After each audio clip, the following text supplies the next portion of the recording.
Eating chocolate is often seen as an indulgent act. Chocolate is rich and sweet and is a guilty pleasure for many people. However, eating chocolate need not only be a small-scale, self-serving event. When you purchase fair trade chocolate, your consumption is translated into direct action. Fair trade chocolate betters the world in 4 important ways.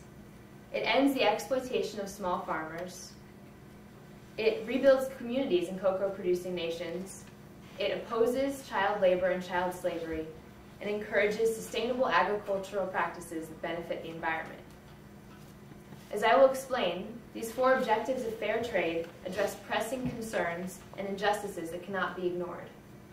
I'll use the research I've done in the field to convince you to come with me after class next week to the campus market on either Tuesday or Thursday to purchase a bar of fair trade chocolate that we will sample after class or after I'm finished today. Your participation in raising the global demand for fair trade chocolate is crucial. Before we go into the benefits of fair trade chocolate, I'd like to talk to you all a little bit about the background in the cocoa industry. Chocolate is a $60 billion global industry, and the U.S. is its biggest consumer.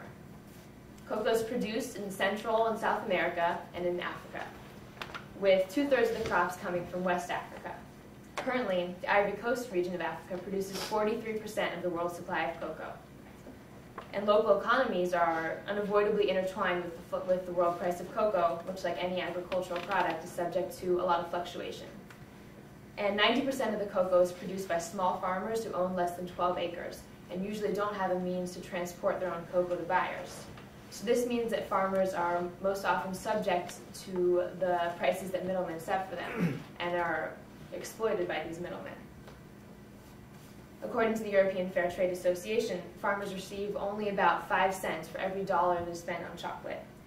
This forces farmers to live in poverty, and they're not able to make enough from their farms to survive. Because of this, they resort to any means necessary to produce a living, and these means include ignoring community investment, putting children to work, overworking their workers and overworking their children, and importing child slaves from neighboring countries. These means also include stripping the land of its productive value by forcing it to produce more than it should in a given season. So farmers ignore the health of the land in order to make just a little bit more cocoa today. Now, fair trade is an international certification that attempts to stop these problems by enforcing certain fair trade standards. Now, a product can only earn fair trade certification if it meets these standards.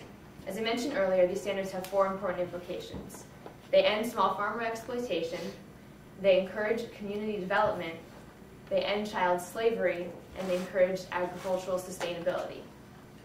First, in terms of small farmer exploitation, under fair trade standards, small farmers organize in democratically organized co-ops that are paid a guaranteed minimum price for their product. This protects the farmers first from market fluctuations because they are guaranteed a certain income. It also protects them from the exploitations of middlemen because these co-ops interact directly with cocoa buyers. While farmers can't sell all of their cocoa at fair trade prices because the world demand is not quite there yet, the fair trade minimum price gives them a basic net income. Along with the guaranteed minimum price, fair trade co-ops also receive an extra social premium that's put into a separate account that has to be spent by the co-op on community initiatives, such as water wells and schools and medical clinics. In that way, fair trade also spurs community development. Fair trade also directly prohibits any forced or abusive child labor. It stipulates that any child labor must not involve any hazardous tasks and must not jeopardize children's education. It's currently estimated that there's about 300,000 children employed between the ages of 9 and 12 in the West African cocoa producing region under hazardous conditions. So fair trade attempts to encourage farmers to stop that practice. Finally, in terms of the environment, harmful agrochemicals and GMOs are strictly prohibited.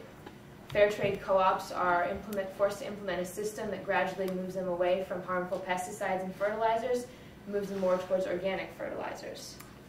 Fair trade keeps small farmers in business by giving them a guaranteed price, and small farmers help to contribute to the biodiversity of the land, as opposed to large mass-scale farms.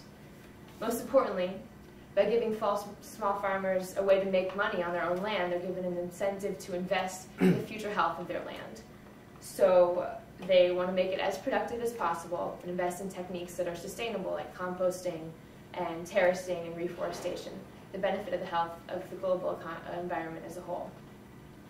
So clearly, the advantages of fair trade system are numerous, and the harm caused by non-fair trade is significant. However, the fair trade market makes up only 1% of the U.S. chocolate market today. This is why it's important to spread the word about fair trade and think about it when you make a choice as a consumer.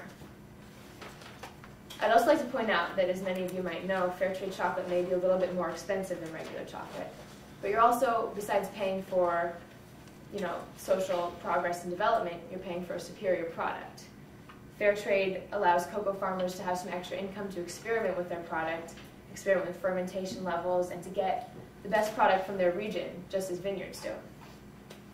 Fair trade products are available at both Whole Foods near the campus, at Eastside Marketplace, at the Coffee Exchange on Wickenden Street, and at our on-campus market. Fair trade products are also available in places like the Cable Car Cinema and AS220 downtown. I'd like to point out that the only way to know that a product meets the standards I've talked about is if you see this label on the bar. This is the only official fair trade certified label. And currently there's over 50 products that are chocolate that qualify as fair trade. If you want to learn more about it, I have some websites where you can find a list of all the manufacturers in the U.S. that currently make fair trade chocolate. With that, I'd like to invite all of you to come to the campus market with me after class, either Tuesday or Thursday of next week, to buy a bar of fair trade chocolate, which they always have in stock. And I'll pass up a sign-up sheet for those two outings, along with a sample of fair trade chocolate. Are there any questions? No, we're not doing questions. Oh, But give us your final statement.